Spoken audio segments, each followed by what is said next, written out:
Escuchas Bonita Radio. Síguenos en bonitaradio.net. Búscanos en Shoutcast. Descarga la aplicación XIIA Live para tu celular. Programa tu propia radio con podcast a través de iTunes e iVoox.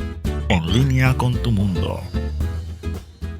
Las expresiones vertidas en el siguiente programa no representan necesariamente la opinión de Bonita Radio. Las opiniones son exclusivas de sus autores. Son las 6 de la tarde en este archipiélago nuestro. Aquí en Bonita Radio a esta hora comienza De Letras, una revista semanal que destaca los aspectos de la aportación, creación, producción y difusión literaria puertorriqueña de diferentes generaciones. Un espacio donde convergen escritores, libreros, editores, actores, actrices, declamadores, ustedes. Y esta que está aquí, Dinora Marzán. Ya comienza De Letras. Saludos amigos, amigas. Aquí estamos en De Letras, desde Puerto Rico, la isla grande de este archipiélago nuestro. Le habla su amigo Emilio del Carril. Hoy estamos aquí en De Letras. Somos Bonita Radio en Puerto Rico y en el mundo. Este es su pequeño espacio semanal para hablar de literatura, para que conozca a los nuevos escritores y a los estudiosos de los escritores. Y hoy estoy bien contento porque tengo a un amigo a quien sigo mucho a través de las redes sociales, al doctor Ricardo Rodríguez. ¿Cómo estamos, Ricardo? Saludos, buenas tardes, Emilio. Saludos. Encantado de estar aquí. No, el placer es nuestro. Y tenemos en los controles hoy a nuestra amiga, se me olvidó el nombre de nuevo, perdóname. Linelli. Gracias por estar con nosotros. Mira qué interesante. En una semana llena de convulsiones, de movimientos involuntarios mentales, de sustos, de sobresaltos a nivel político y económico del país, ¿qué tal si nos trasladamos y salimos un poquito de Puerto Rico y nos vamos a Cuba? Que esa es la isla que está de moda, porque ahora nosotros ya pasamos de moda, yo creo. Eso es correcto. Ya pasamos de moda, como quien dice. Ahora todo es La Habana. Todo es La Habana. La Habana. Nosotros nunca, yo pienso que Puerto Rico nunca ha entendido la esencia de lo que dijo Lola Rodríguez de Tío, de Cuba y Puerto Rico son de un pájaro a las dos alas. En todo caso, nosotros seríamos errados, porque Cuba siempre fue Cuba, para España. Ellos eran la perla querida del Caribe, nosotros éramos pues así, una plumita que les convenía venir, pero realmente Cuba era Cuba. Y siempre los revolucionarios del siglo XIX tenían eso bien claro, que ellos debían apoyar a Cuba en su independencia para que luego Cuba, que era un ejército mucho más grande, entonces viniera a Puerto Rico. ¿Tú sabes la anécdota de Pachín Marín? Que se fue a inscribir en el ejército cubano y le preguntaron allí en la manigua, vaya, ¿de qué provincia usted es? Y dijo, yo soy cubano, yo soy de la provincia de Puerto Rico. Qué bien, no conocí la anécdota. Pachín Marín, que murió en la manigua cubana luchando por la independencia. Murió en una hamaca de malaria, ¿no? De malaria, creo que abrazando, no sé si una bandera y con un machete cerca, no recuerdo. Ese es el imaginario que existe, porque hay muchas cosas que se están revisando en términos de la historia de Cuba. Como te dije anteriormente, he estado 2 veces en el último año en La Habana interactuando con los intelectuales de allá de la Universidad de La Habana, y hay mucha revisión de la historia. La historia, la de Puerto Rico hay que súper revisarla, sí, porque sí. si tú analizas solamente para traer a nuestros amigos aquí a la mesa, si analizamos la historia que sale a través de los periódicos en determinado momento, vemos el periódico de tal día, de tal día y tal día, y no los vemos en trayectoria, erraríamos, porque el presupuesto que estuvo cuadrado hoy, dentro de un año no va a estar cuadrado. ¿Entiendes? O sea, y el índice de crecimiento que hubo en los 40, en los 30 y los 40, es totalmente, era una mentira. O sea, Puerto Rico ha vivido con una historia creada Por eso yo no sé de qué se quejan de los escritores, que nosotros inventamos cosas. Pues claro, pero si los historiadores también. No, los historiadores no, los economistas. Vamos a hablar con propiedad. A veces también, y los que están haciendo de frente en lo que es la promoción y el planteamiento de la plataforma de un gobierno, también lo hacen. Y tú vienes con tu tesis doctoral impresa por nada menos y nada más que La Casa de los Poetas, Palimpsesto Caribeño, intertextualidad en el mundo alucinante, de Reinaldo Arenas, uno de los escritores prohibidos. Prohibidos, eso es correcto. Si Cuba por completo ha estado prohibido para todos los efectos, pues dentro de esa prohibición todavía hay estratos más bajos de desaparición, de transparencia. Transparente, no se ven, no los conocemos. Mucha gente me preguntó, pero ¿por qué tú te metes a hacer eso con los cubanos? Quédate aquí en Puerto Rico, se te va a hacer complicado. Y yo me imaginé, pero siempre pensé que quería estudiar sobre Cuba. Sí, se me hizo complicado, y yo lo explico ahí al principio del texto también, porque es un caso particular, el caso de Cuba, la situación que ha tenido con los Estados Unidos, y hay una barrera que nos ha separado de ellos. ¿Y cómo estudiar entonces a esos escritores? Primero, que no se conocen, había que meterse a estudiar para conocer algo que no enseñan aquí en las escuelas. Claro, y que lo que enseñamos, porque básicamente muchos de estos escritores son como un personaje literario ficcionalizado. Lo que vemos de ellos es como que unos elementos que te lo montan como un personaje, pero no sabemos tanto de ellos. Sí, y en la universidad tampoco, aparte del Centro de Estudios Avanzados, claro, y Pedreira, allí en Río Piedras, que hay personas que conocen a los escritores cubanos, pues no se lee en la universidad, excepto El Reino de este Mundo de Carpentier, quizás. Quizás usted le pregunta a estudiantes universitarios en Ponce, en Mayagüez, sí, El Reino de este Mundo, sí. Pero fuera de eso, pues... ¿Y El Siglo de las Luces? Quizás, Sí. Quizás. Pero fuera de eso, de Carpentier, no se conocía. Así que fue una aventura entrar primero al campo político, histórico, ese contexto, conocer, leer, buscar información, y luego entonces empezar a trabajar con Reinaldo. Claro, el problema con los textos, el que se decide estudiar sobre Cuba, se encuentra con el problema de que están polarizados. O Cuba es un paraíso socialista o Cuba es un infierno socialista. Entonces uno se va en la disyuntiva y ¿a quién le creo aquí? O sea que hay que afinar la vista, hay que afinar el instinto para tratar de ver que lo que no dicen tanto unos como otros.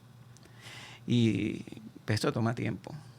Fíjate, es bien interesante porque nosotros hemos deambulado en esta situación de lo que es la percepción de lo que es Cuba a través de lo que nos cuentan unos y nos cuentan otros, sobre todo la visión del cubano del exilio mayoritariamente presenta una situación que se toma de la mano con algo, y es que no podemos quitar de la puesta en escena el hecho de que algunos de los deportistas que han venido también se han ido, y de alguna forma cada vez que eso ocurre dice, pues es que es verdad que se están yendo por algo, si fuera tan bueno se quedaban.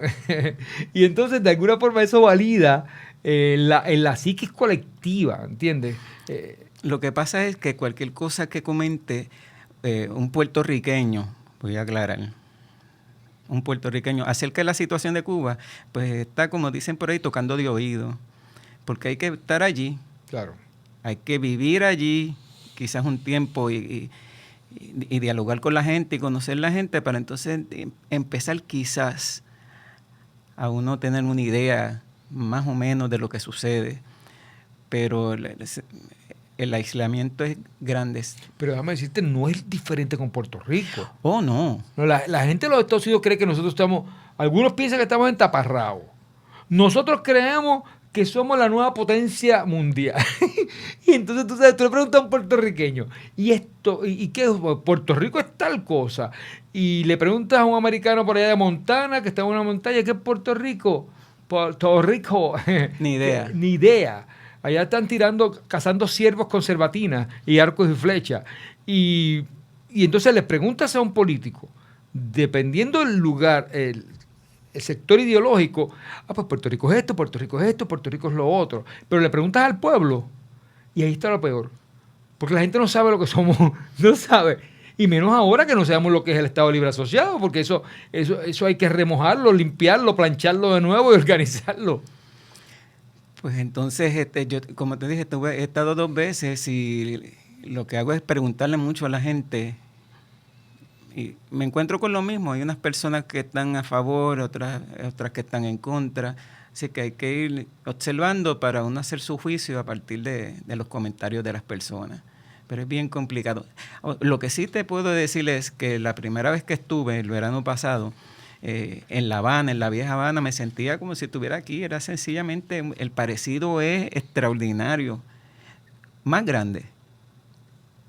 Sencillamente más y con grande. una situación que no tenemos nosotros, y es que el cubano ha aprendido a vivir con lo que tiene. Uh-huh. Nosotros vivimos con lo que no tenemos. Con lo que no tenemos. Y lo que no tenemos es un cuadrito rectangular de plástico que es lo que no tenemos. Son las tarjetas de crédito que no tenemos, porque ese dinero no lo tenemos que coger prestado. Entonces trabajamos con las tarjetas de crédito, las líneas de crédito, y vivimos una vida que no podemos vivir. Tú sabes, eso es lo triste del caso. Me da pena a los jóvenes que están empezando. Nosotros creemos, por ejemplo, ser clase media en Puerto Rico. ¿Qué es ser clase media en Puerto Rico? Una casa, cuando yo escucho, una casa de $100,000 de clase de interés social. Mentira, una clase de $100,000 de clase media.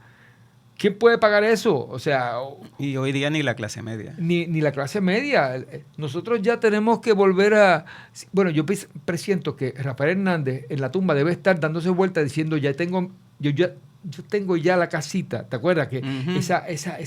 esa oda a la casa ya ha cambiado muchísimo. Oye, pero hablando de todo un poco, veo que el primer capítulo de este libro es una joya, mis amigos. Les voy a comentar someramente de qué habla. Si me dice más o menos cuánto tiempo tengo, 2 minutos nada más, pero vamos a hacerlo en 2 minutos. Tenemos el contexto cubano y mexicano, una mirada necesaria a Cuba y los intelectuales del siglo XX. Él empieza generalmente. Después, de la generación de escritores en el siglo XX y su actitud hacia el contexto político, las primeras generaciones republicanas, la generación del 40, nueva constitución, viejos problemas, generación de Cuba del 59, que ya es un momento que hace un sesgo, la creación literaria en Cuba revolucionaria, la visión de Castro y Lisandro Otero, Fidel Castro, las palabras, el evangelio literario de la revolución. Le estoy diciendo los títulos de los diferentes partes del capítulo. Lisandro Otero, la función del escritor en la revolución, de la novela de la revolución, la situación de la publicación al momento de la revolución, y comenta aquí a varios. Adriana Hilda Méndez, Lourdes Casal, Simón Menton y la narrativa de la revolución. O sea, es una joya. Bueno, tenía que recorrer por lo menos desde finales del siglo XIX, porque en el caso del siglo XIX, la literatura cubana es un tema amplísimo. Demasiado. No podría meterme ahí y demasiado diferente también. Sí. Es como que, bueno, todas las literaturas decimonónicas de América, todas, están matizadas por elementos que la hacen totalmente diferente al siglo XX. Porque el siglo XIX era literatura de clases, clasista, uh-huh. escrita por los que podían escribir y estudiar, que era la gente de dinero. Pero ya el siglo XX, la inserción de personas de otras clases sociales la hace diferente. Pero vamos a seguir hablando sobre esto, sobre este libro, sobre el concepto de lo que es intertextualidad, sobre un autor maravilloso, estos autores de culto, que se llama Reinaldo Arenas, y sobre el trabajo del compañero que defendió tesis en el 2012. En 2013. En el 2013, Ricardo Rodríguez Santos, profesor en la Universidad de Puerto Rico, recinto de Carolina. Así que estamos de lujo en esta tarde. Está usted en De Letras. Síganos en Bonitas Radio. Somos Bonitas Radio en Puerto Rico y en el mundo. Chico, ¿qué tú haces? Aquí, a punto de ganar una subasta por internet. ¿Una subasta? Sí, chico. Voy a completar mi colección de figuras de acción en pocos segundos. No. Chico, ¿qué pasó? ¿Qué pasó? Otra vez se cayó el internet. ¡Qué chavienda! Ay, Dios mío. Buzzer, la nueva técnica que ofrece estabilidad al Internet con planes residenciales desde $19.95 y comerciales desde $59.95. Llámanos hoy al 200-3535. Buzzer Wireless Network. Dale estabilidad a tu Internet. Nunca fue tan divertido estar en fila. El foro que propone la discusión sobre el séptimo arte tiene su espacio en la radio web. Estrenos, noticias, curiosidades y crítica al estilo único de En Fila. Miércoles a las 6 de la tarde, en El Tapón, agarra el popcorn y ponte en fila.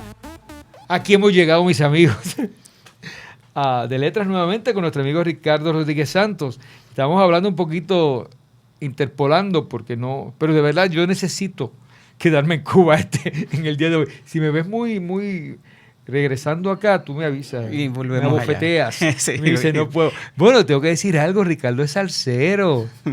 Que no duden. De nacimiento. De nacimiento, eso es correcto. De nacimiento, sí. Y bailas y tienes videos tuyos bailando. Bueno, mucha gente no sabe que mi hermano es cantante.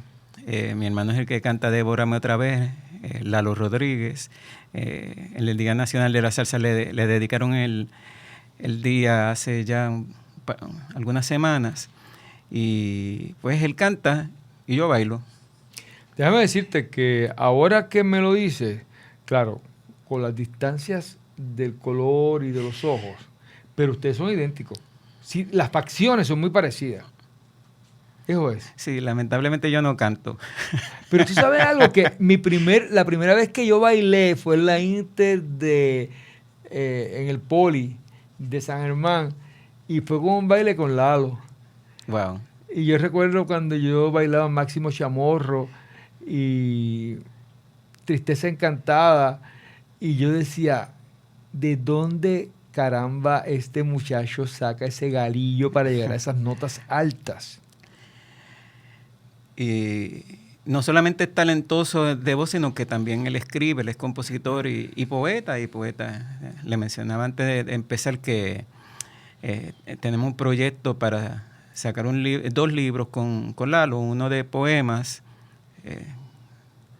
escritos por él, claro, y una biografía que yo voy a hacer sobre él, Desde el otro lado de la pista, es el título preliminar. Qué bien. Y vamos a reseñar momentos importantes de la vida de Lalo, pero inserto entonces qué me pasaba a mí, como básicamente la sombra de Lalo todos esos años, desde que tiene 16 años, yo tengo 15, en esa época, y entonces yo voy intercalando y narrando y contando sucesos.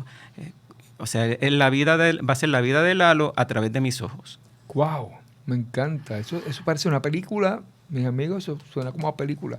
Tú sabes que, volviendo a Lalo, porque no puedo evitar decírtelo, yo pienso que Devórame otra vez ha sido es fácil poner entre las primeras 20 salsas exitosas de todos los tiempos. De todos los tiempos. Eso es de correcto. todos los tiempos, mis amigos. Incluyendo El Gran Combo, incluyendo Maelo. Ese Devórame otra vez fue mundial. La fiebre fue tan grande que hasta gente en otros países la rehacían. Por ejemplo, Azúcar Moreno hizo una versión españolizada, bailable. Hubo 3 o 4 versiones en España. 3 o 4 versiones. 3 o 4, Y sí. de hecho, yo pienso, tú vas, por ejemplo, a Perú, y hay gente de Perú que no conoce algunas canciones típicas de Perú, pero se saben Devórame otra vez. Se saben Devórame. Sí, eso ha pasado. ¿Verdad que sí? Sí, eso ha pasado. Qué bien. Entonces, volviendo al libro. Y volvemos a Cuba. Es que ustedes saben que pues uno se encuentra con cocolos y es una cosa terrible. Pues yo hice un recuento de las generaciones literarias del siglo XX, me detuve un poco en esa generación del 50, particularmente porque me interesaba ese grupo de orígenes cuya voz principal es José Lezama Lima y Virgilio Piñera.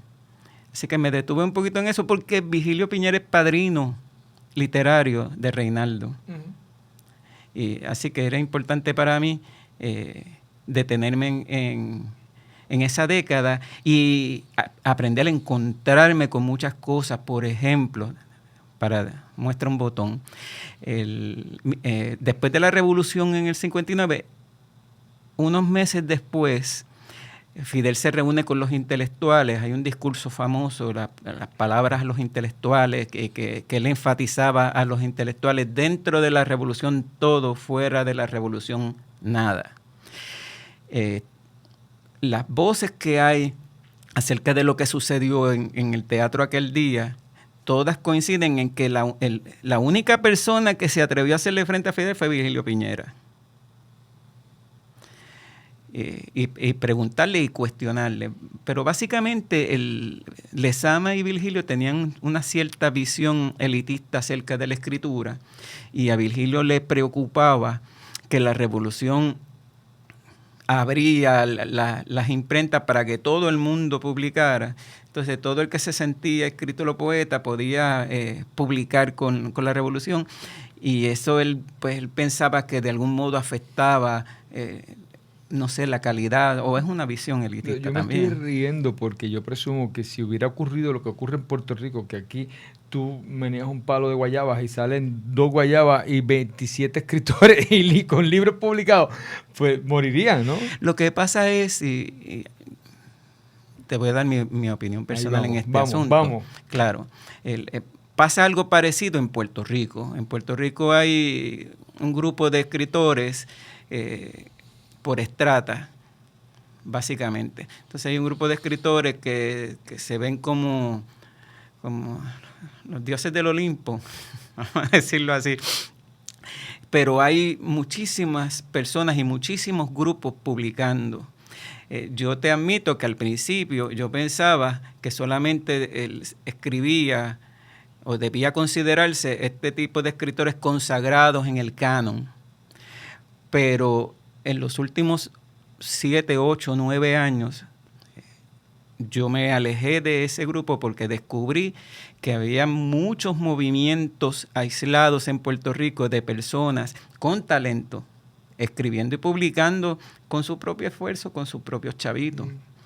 Entonces, donde quiera que me paro, le digo a la gente, publicar un libro en Puerto Rico es un milagro. El que no tiene fe tiene que venir a ver esto. Por lo tanto, hay que promover ese tipo de escritura, porque la cultura, que es el último reducto que tenemos para salvarnos como pueblo, esa cultura se expresa a través de la literatura. Entonces, es que publique todo el mundo, que publique todo el que quiera, porque para cada poeta o para cada cuentista o para cada novelista hay un lector siempre. Y eso permite que la cultura evolucione. En aquel momento, en el 60, Virgilio reprochaba, y había un círculo de escritores canónicos, vamos a decirlo así, que lo reseño en el primer capítulo, y que se ven en la encrucijada de que Fidel les exige, y digo Fidel por el sistema, claro, el nuevo sistema les exige fidelidad, pero la fidelidad va más allá. La fidelidad en este caso sería, lo que le pedían era que le cantaran a la revolución. Y fue bien interesante, yo lo he comentado con estudiantes hablando sobre el libro, porque si no conocemos nada sobre Cuba, cuando usted se va a estudiar, yo lo invito a que se enfoque en la década del 50, en las razones para la revolución, las razones políticas, el gobierno, lo que estaba sucediendo. Y él llega un momento en que, leyendo lo que estaba sucediendo en Cuba con la corrupción, decía, pero si esto es lo que está pasando aquí, es lo que está pasando en este país. Y entonces vino los intelectuales, hicieron el trabajo de criticar al gobierno, pero tan pronto gana la revolución, entonces le dicen a los escritores y a los intelectuales, separar la palabra como si una cosa, bueno, pero eso es otra historia. Eso de separar el escritor y el intelectual. Le dicen a los escritores, triunfó la revolución socialista, ya no hay que criticar, ahora lo que hay es que cooperar. Entonces, pues uno se pregunta, y si todo el mundo va en la misma dirección, ¿quién entonces puede percatarse de los errores y señalarlos? El pensamiento crítico se está extinguiendo. Sí, de alguna manera lo podemos poner así. El sistema y Fidel le pidieron que suspendieran ese pensamiento crítico. Yo digo, esto es una visión desde acá de un puertorriqueño, con lo que leí. Para que fueran fieles a la revolución y le cantaran, que no criticaran la revolución. Y entonces, eso es importante señalarlo para entrar en Reinaldo, porque de hecho hay una historia que no he verificado de que Carpentier incluso cambió parte de una de sus novelas, creo que La consagración de la primavera, para que tuviese un final positivo y no un final negativo como tienden a tener las novelas, para ir en la línea. Y eso es lo que le critican a Reinaldo. El Reinaldo cae en desgracia con el sistema, con El mundo alucinante, porque lo acusan de pesimista, de no cantarle las loas, de no cantarle a la revolución. Él no fue el único.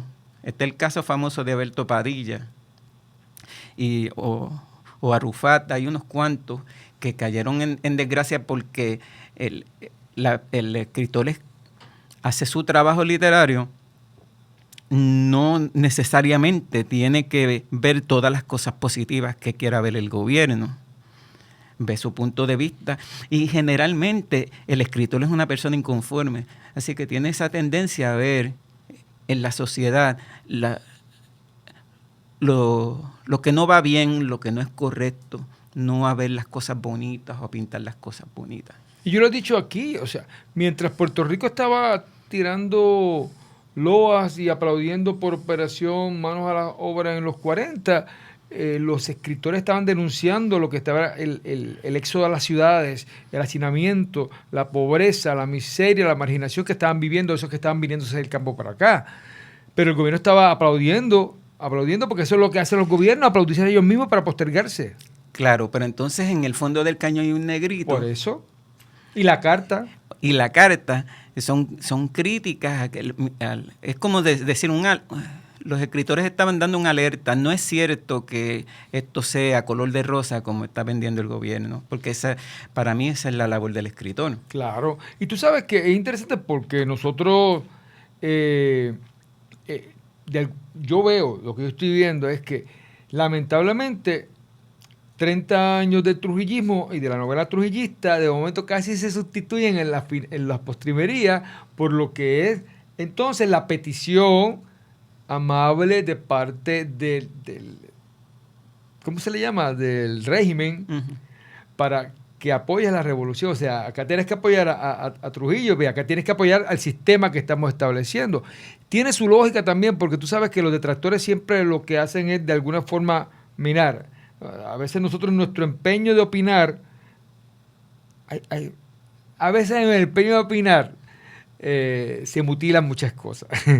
No es que tú no puedas hablar, pero por ejemplo, no sé si te pasa a ti en una reunión. Estás tratando de establecer un punto medio y llega el momento en que todo el mundo tiene un punto divergente y tú eres el director de X o Y Z cosas. De verdad, vamos a ponernos de acuerdo aquí porque no podemos seguir con este revolución.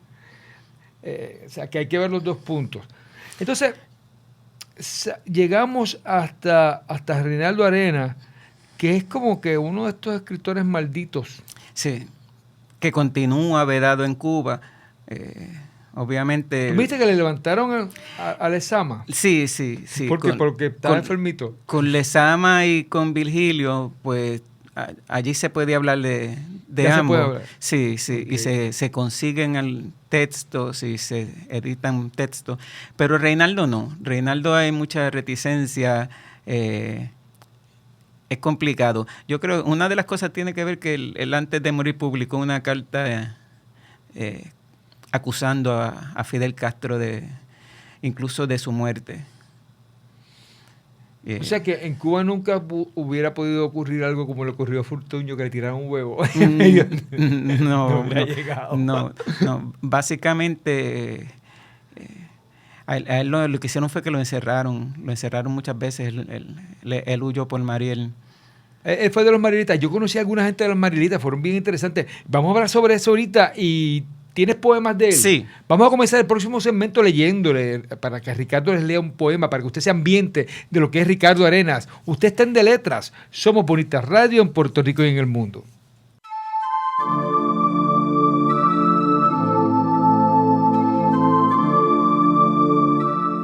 La vía al crecimiento es universal.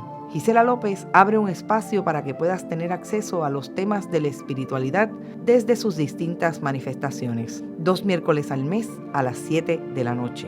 Por aquí, por Bonita Radio. En línea con tu mundo.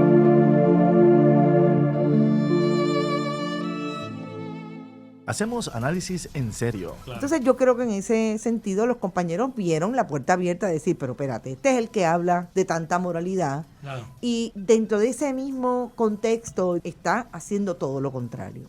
Yo siempre he dicho que ojalá Tomás Rivera Chats nunca tenga poder, porque puede ser que, él reúne todas las características de un dictador. De un dictador. Pero la ves en broma. Tú sabes que Cucuza salió en el closet, ¿verdad? Para mí siempre estuvo fuera, pero es que ella vivía como en una vitrinita. Pero porque tú dices eso. Cucuza estaba como el que le pega el cuerno en el barrio, que es el último que se entera. Aquí nadie se salva. Hoy el punto eres tú. Sábados a las 10 de la mañana por Bonita Radio. Este poema de Reinaldo Arenas se llama The Parade Ends y es de mis favoritos. Paseo por las calles que revientan, pues las cañerías ya no dan más. Por entre edificios que hay que esquivar, pues se nos vienen encima. Por entre hoscos rostros que nos escrutan y sentencian. Por entre establecimientos cerrados, mercados cerrados, cines cerrados, parques cerrados, cafeterías cerradas. Exhibiendo a veces carteles, justificaciones, ya polvorientos, cerrado por reforma, cerrado por reparación. ¿Qué tipo de reparación? ¿Cuándo termina dicha reparación, dicha reforma? ¿Cuándo por lo menos empezará? Cerrado, cerrado, cerrado, todo cerrado.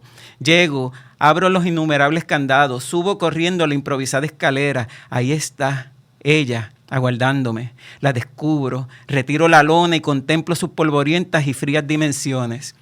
Le quito el polvo y vuelvo a pasarle la mano. Con pequeñas palmadas limpio su lomo, su base, sus costados. Me siento desesperado, feliz a su lado, frente a ella. Paso las manos por su teclado y rápidamente todo se pone en marcha. El ta-ta, el tintineo. La música comienza poco a poco, ya más rápido, ahora a toda velocidad. Paredes, árboles, calles, catedrales, rostros y playas, celdas, miniceldas, grandes celdas, noches estrelladas, pies desnudos, pinares, nubes, centenares, miles, 1 millón de cotorras, taburetes y una enredadera. Todo acude, todo llega, todos vienen. Los muros se ensanchan, el techo desaparece y naturalmente flotas arrancado, arrastrado, elevado, llevado, transportado, eternizado, salvado en aras y por esa minúscula y constante cadencia, por esa música, por ese ta incesante. Qué hermoso. Qué lindo, qué lindo. Interesante porque la primera parte, cuando habla del negocio cerrado, me sentí como si estuviera andando por Santurce. Sí, probablemente él estaba por Nueva York y es una forma de decir, frente a toda esta terrible selva de cemento, pues, me salva la escritura. La maquinilla es su escape. Digo, la gente joven no entenderá a qué nos referimos, pero cierto. Antes había unas maquinillas que tú le escribías y tú hundías el dedo y ella hacía tac, tac, tac. Y si lo hundías muy rápido se quedaban 2 o 3 arriba y se pillaban. Y se pillaban, sí. Y si uno se equivocaba había que sacar la página completa y hacerla de nuevo. A menos que tuviese el... Había gente que hacía la corrección y le escribía encima del corrector líquido. Tú sabes que Reinaldo nació ¿en qué año recuerdas? En el 46. 46, o sea que tuviera actualmente... 60 y tanto. Joven, 60 y casi picando los 30, a los 70. Sí. O sea que estaría en una época productiva. Murió de... Él murió en el 90. 90. ¿Se cree que fue parte de la plaga? Sí, él tenía HIV y se suicidó en 1990, pero de hecho en la autobiografía, Antes que anochezca, que hay una película, él cuenta toda su historia. En una biografía novelada, hay que decirlo así, porque hay que cuestionar algunas cosas que aparecen en el texto. Bueno, no hay forma de corroborar lo que él cuenta como su vida, pero da la impresión de que hay algunas exageraciones o algunas cosas pues ficcionalizadas, vamos a decirlo. ¿Y tú no crees que a la historia le pasa lo mismo? O sea, yo sí, sí, claro. Siempre va a haber un punto de vista editorial. Claro. Hay un cuestionamiento sobre el discurso histórico, de hecho, porque el historiador realmente selecciona lo que quiere contar, y los eventos que son incompletos los completa con una prosa ficcionalizada. Pero lo que me refiero, por ejemplo, es que Reinaldo dice en su biografía, y lo dice en la película, que no hubo tal revolución, que no se disparó un tiro, que sin disparar, que no fue que Fidel y los barbudos vencieron a tiro limpio, sino que el dictador huyó y entonces ellos entran triunfantes a La Habana, pero que en realidad que no hubo disparos como tal, que no hubo una guerra como tal. Y eso pues es cuestionable. Qué interesante, porque, bueno, volvemos a la posibilidad de que nosotros todo lo que vemos lo vamos a ver ficcionalizado. Incluso los choques entre los autos. Tú vas a 5 personas y siempre todo el mundo va a estar ficcionalizando qué fue lo que pasó con el choque. Imagínense si nosotros ficcionalizamos. Le voy a dar el mejor ejemplo. Piense en todas las posibilidades que usted ha elucubrado sobre la muerte de Lorencito. Para que usted vea qué cuentistas excelentes somos. Sí. ¿Qué otro poema te impresiona de él? De Reinaldo hay otro que me gustaría leer por aquí, que se llama Sonetos desde el infierno. Reinaldo era bien pesimista. Una persona Eso es lo que a mí me fascina de él, yo soy igual. Con una visión bien pesimista de la realidad. Nefasta. Sí. Y se ve en sus letras, en sus novelas y en su poesía. Sonetos desde el infierno. Todo lo que pudo ser, aunque haya sido, jamás ha sido como fue soñado. El Dios de la miseria se ha encargado de darle a la realidad otro sentido. Otro sentido nunca presentido cubre hasta el deseo realizado. De modo que el placer aún disfrutado jamás podrá igualar al inventado. Cuando tu sueño se haya realizado, difícil, muy difícil cometido, no habrá la sensación de haber triunfado, más bien queda en el cerebro fatigado la oscura intuición de haber vivido bajo perenne estafa sometido. Wow. Y en Reinaldo la palabra estafa es recurrente. ¿Me permites ese poema? Si sí. fueras tan amable. Esto casi tiene como estructura de soneto. Vamos a ver. 14 versos. 14 versos, sí. Sí. Qué interesante. Te hubiera preguntado, ¿verdad? Sí. Sí, tiene como una, aunque no está separado en estrofa, pero incluso cuando lo escuchas te suena esa estructura. Esas son 2 palabras recurrentes en el estafa y fraude. En El mundo alucinante, el fraile insiste en que la vida es una estafa, que es un fraude. El sistema político, la crítica que hay, el sistema social, el sistema de vida de las personas, que es un fraude, que la vida es un fraude, que es una estafa total. Y es una visión bien pesimista y bien irónica de la vida. Que todos hemos compartido en algún momento. Sí, en algún momento, hasta los jóvenes. Tú me dices, esta vida es una estafa, es terrible. Oye, algo estilísticamente podríamos acotar, no, y esto es casi un experimento que estoy haciendo contigo.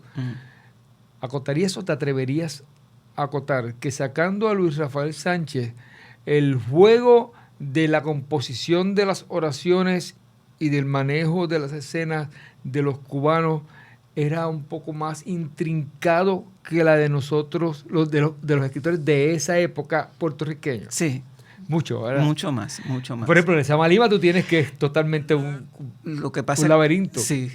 Lo que pasa es que Lezama es un escritor sumamente culto, con una cultura extensa, inmensa, grandísima. Y poeta. Yo creo que hay poetas dentro de él. Y poeta con una preparación grandísima. Y Y, pues, en ese sentido se produce de la educación que se tiene, el conocimiento. Ese es el asunto, entrando un poquito al título del libro, el palincesto, y por qué me fui por la intertextualidad. Realmente me fui por la intertextualidad más por curiosidad. Después fue que fui conociendo lo fascinante que puede ser el tema y cómo se aplica a las diferentes lecturas que tenemos. Pero puede ser un concepto bien complicado porque requiere para que tú reconozcas todos los escritores que han tenido influencia en Emilio del Carril, están en los textos de Emilio. Ahora, ¿cómo reconocerlo? Pues solamente el que conoce esos escritores es el que lo puede reconocer. Así que la intertextualidad o el palincesto está limitado por la cultura enciclopédica que tenga el lector. O sea, lo que llamamos el referente. Los referentes. Entonces, ¿qué pasa? Que yo creo que eso vamos a tener que reevaluarlo, todo el campo del paratexto, del pretexto, del intertexto, del intratexto. Hay que verlo bajo una luz. Y es que hoy en día, con las redes sociales y todo lo que se publica, y todo lo que está en PDF y todo lo que está en sonido por ahí, los escritores contemporáneos que se nutren de escritos de otros escritores contemporáneos, como que va a haber un lío ahí para saber de dónde está sacando, porque cuando estamos en la edad clásica y chupamos de la teta de los clásicos, pues es fácil porque es identificable, igual que los decimonónicos y todo lo anterior, pero cuando estamos en estos comienzos del siglo XXI, donde hay tanto, y ¿de dónde habrá salido esto? Tenemos que ir al paratexto a ver las entrevistas de los autores para saber de dónde está sacando, porque hay una mezcloranza, como diría mi abuelita, de estilos y de cosas. Y lo interesante de todo esto es que hace más de 60 años, por lo menos, ya Borges había visualizado todo esto. Claro. O sea, yo me he encontrado con algunos ensayos de tecnología, de computadora, dedicados a Borges, que no tienen que ver con el tema, que han entrado a la literatura porque los he leído que dicen cómo este señor, cuando no existía ya todavía este sistema, habla de la gran biblioteca y de lo que está hablando es de la web. Y se adelanta los tiempos. Sí, como la biblioteca de Babel, por ejemplo, que está evolucionando sobre este tema de la biblioteca y sobre el Jardín de los Senderos que se bifurca, sobre lo que la tesis del libro, que un libro es un laberinto también, como lo es la web, un laberinto, te metes aquí, te lleva acá y te lleva acá, como tú vienes a ver cómo salgo de todo esto. ¿Cómo salgo sin un virus de todo esto? O esa visión posmoderna, hay que tener cuidado con la palabra, de que originalmente que el autor había muerto y ya lo han resucitado de nuevo, ¿sí? Sí. Y que es el lector entonces el que adjudica significados. Y es interesante. Ya no, yo pienso que eso, y yo estoy de acuerdo contigo, eso hay que volver a evaluarlo, porque hoy en día los escritores que estamos vivos tenemos tanta información, la gente, por ejemplo, somos un grupo de personas que estamos dando unos talleres a personas que están confinadas. Por alguna forma ellos tienen sus elementos para cuando tú llegas a la próxima clase saber quién tú eres. Pues lo busca en las redes sociales. Ya no es lo que yo escribo, ya es ese personaje detrás mediático que mucha gente los quiere opacar y obviar. No, está ahí, está presente. Entonces te pregunto, ¿Lezama habrá conocido a Borges? Porque yo no sé por qué a mí yo relaciono, hay unas auras estilísticas que yo los relaciono.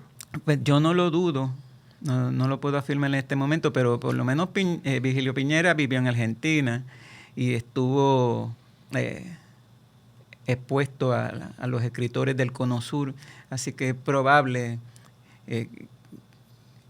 que se conocieran, sí. Se persiguieron a estos escritores no solamente por sus ideales, por lo franco que era, sino que también por su orientación sexual. Sí, en el caso de Lezama, Virgilio, el mismo Reinaldo, en la película Antes que anochezca y el libro también se pueden ver esos detalles de esa persecución, que de hecho esta semana o la semana anterior estaban conmemorando el aniversario de los UMAP, de los campos de concentración,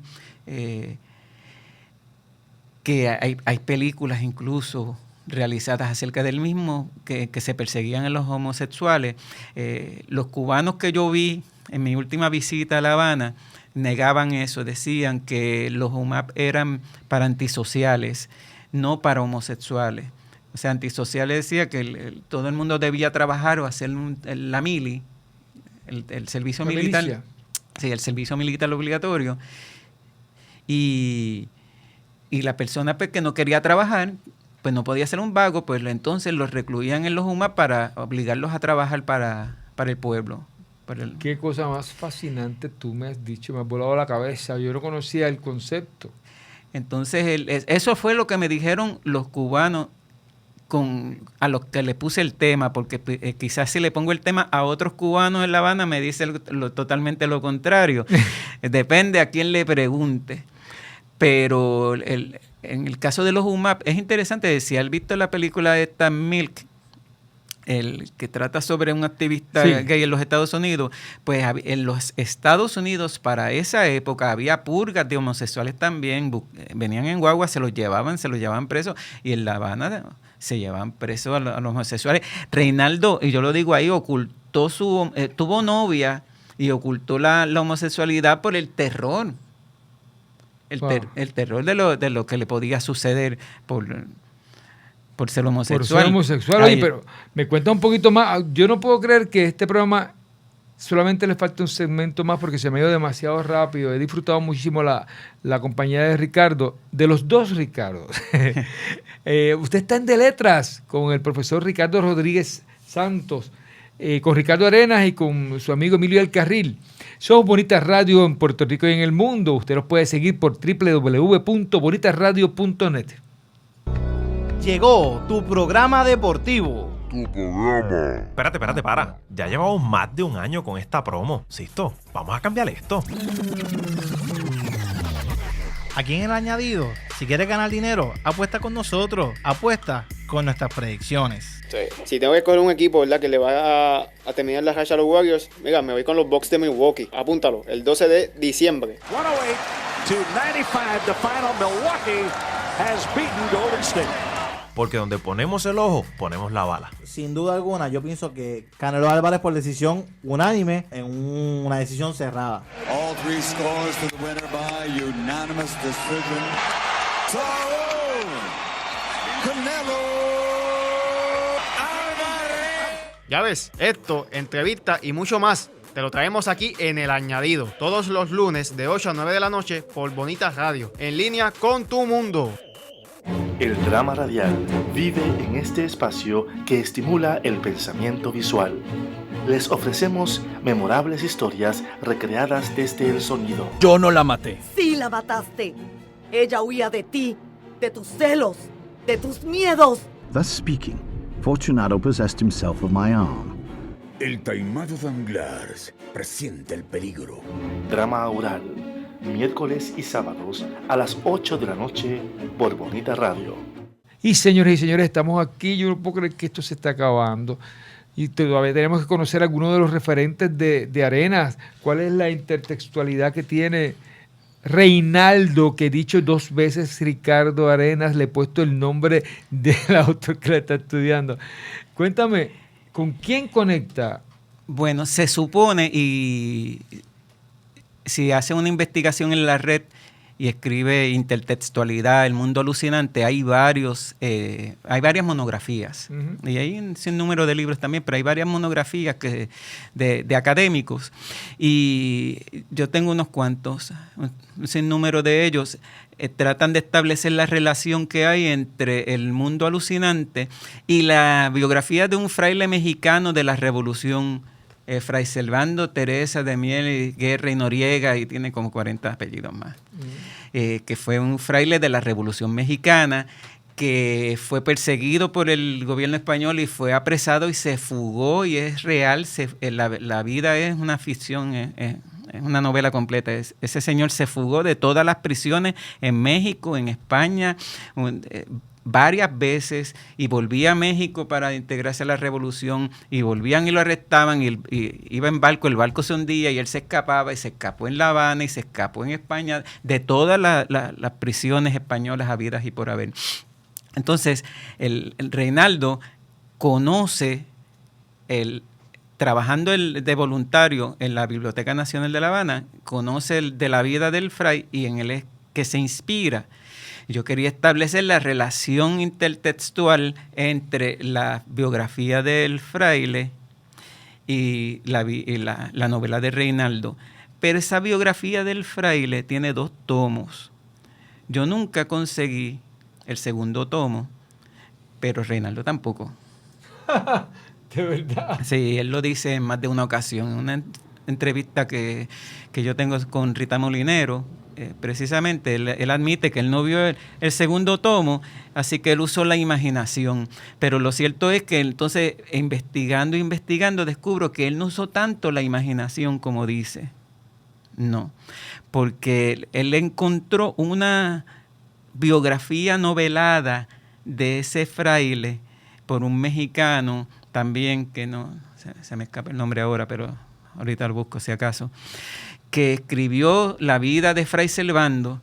Entonces yo lo conseguí, se me hizo bien difícil, pero lo conseguí. Dije, después déjame leer qué es lo que dice él, y cuando empiezo a mirar, le digo, Dios, pero es que esto se parece. Entonces ahí el libro lo que tiene es una aportación acerca de realmente de dónde sacó Reinaldo todas las aventuras del fraile. No fue directamente de la biografía del Fray Servando, sino de la biografía novelada que se hizo acerca de Fray Servando. Entonces yo establezco el punto por punto, tanto en términos formales, como Reinaldo tomó los capítulos del libro de este segundo mexicano y, como dice Janet, o le añadió a la ficción o recortó, pero y establezco incluso el orden de la secuencia de los sucesos de las fugas del fraile y cómo se ven en la novela relacionados. Así que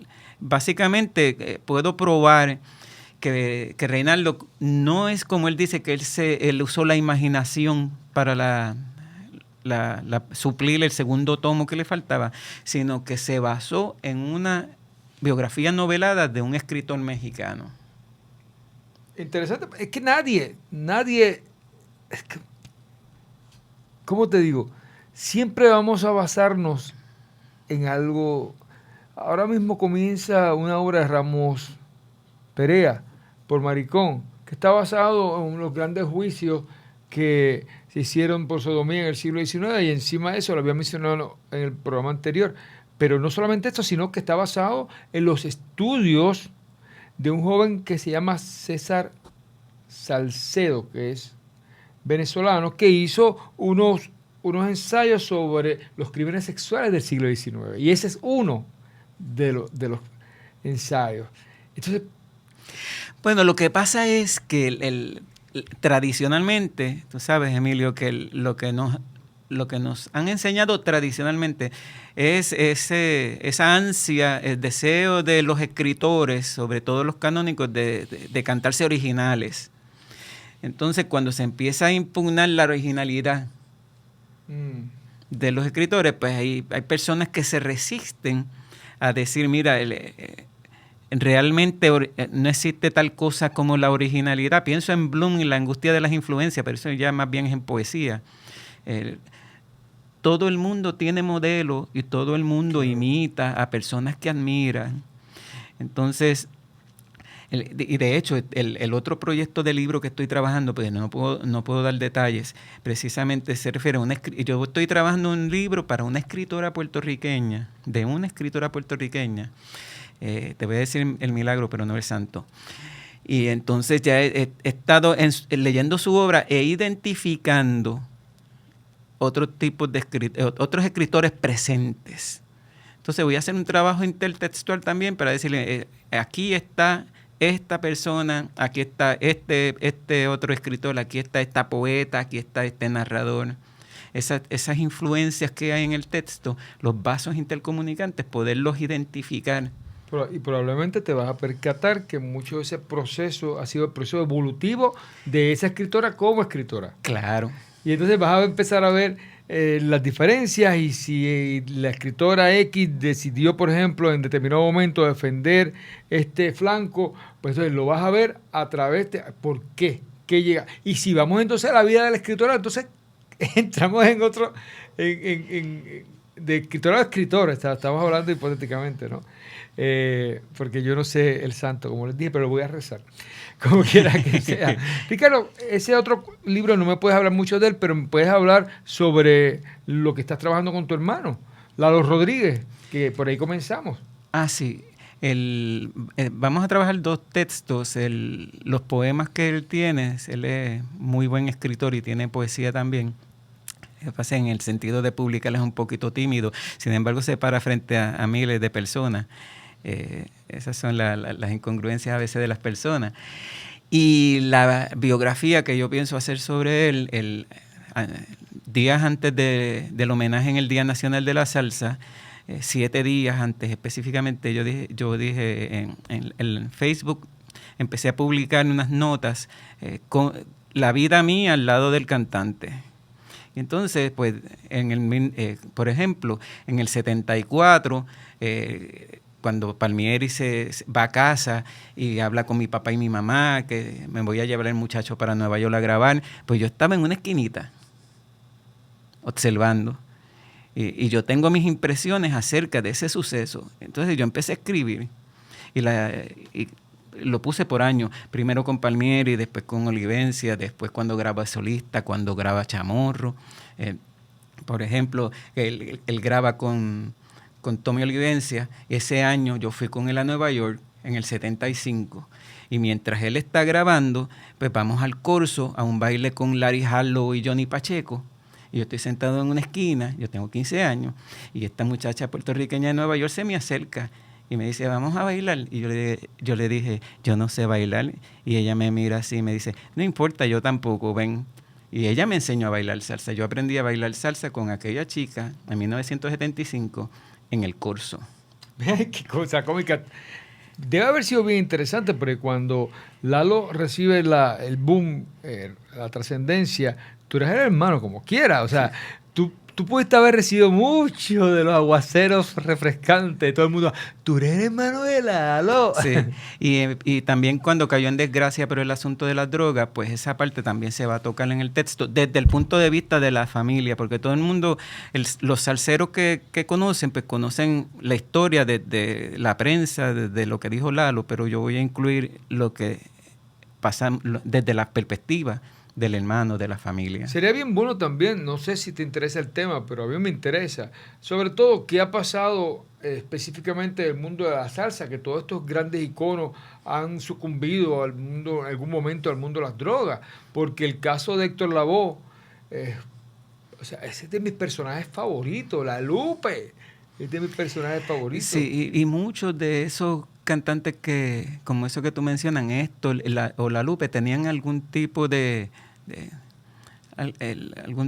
problema, no eran personas comunes y corrientes, eran quizás el mismo genio, el genio creador, les hacía ser un poquito diferente y aislarse de alguna manera de lo que se llama sociedad.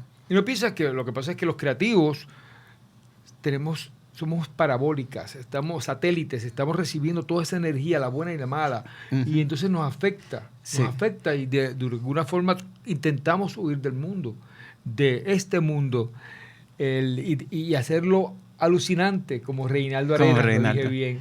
Ricardo, te agradecemos mucho tu presencia en esta tarde. Yo creo que ha sido para mí ha sido un honor estar aquí. Un banquete en el sentido, yo decía, yo no sé ni qué yo podría aportar o intervenir, porque dije, no. Y el tiempo no nos dio porque podríamos leer, tenía por aquí literatura del siglo XIX fantástica cubana. Pero podemos hacer un segundo programa. Una poesía cubana de Juana Borrero, la poesía de Virgilio, los poetas cubanos del 70. Pero te invocamos, te voy a explicar porque los que no lo saben, de letras también se está convirtiendo en un recurso para mis clases de 3202. Académico. Así que básicamente mis estudiantes de 3202 los saludo. Ustedes están de vacaciones, están en paro actualmente. Los felicito porque no se pegaron a la UPI y dijeron, nos vamos nosotros a paro aunque la UPI no se vaya. Así que ustedes tienen mi respeto. Y a nuestro querido amigo Ricardo Rodríguez Santos, gracias por estar, gracias por la disponibilidad, por la humildad que siempre tienes y por el que estás presente en estos momentos de crisis. Gracias a ti por invitarme. Y te invocamos para un próximo programa. Usted está en De Letras, hacemos una pausa de una semana y volvemos nuevamente con usted. Somos Bonitas Radio en Puerto Rico y en el mundo, y usted nos puede seguir en www.bonitasradio.net. Que tengan linda tarde, noche o madrugada. Escuchas Bonita Radio. Síguenos en las redes sociales, facebook.com/Bonita Radio, y participa del Thrift Chat y Creatividad Boricua 101. En Twitter, Bonita-Radio. En línea con tu mundo.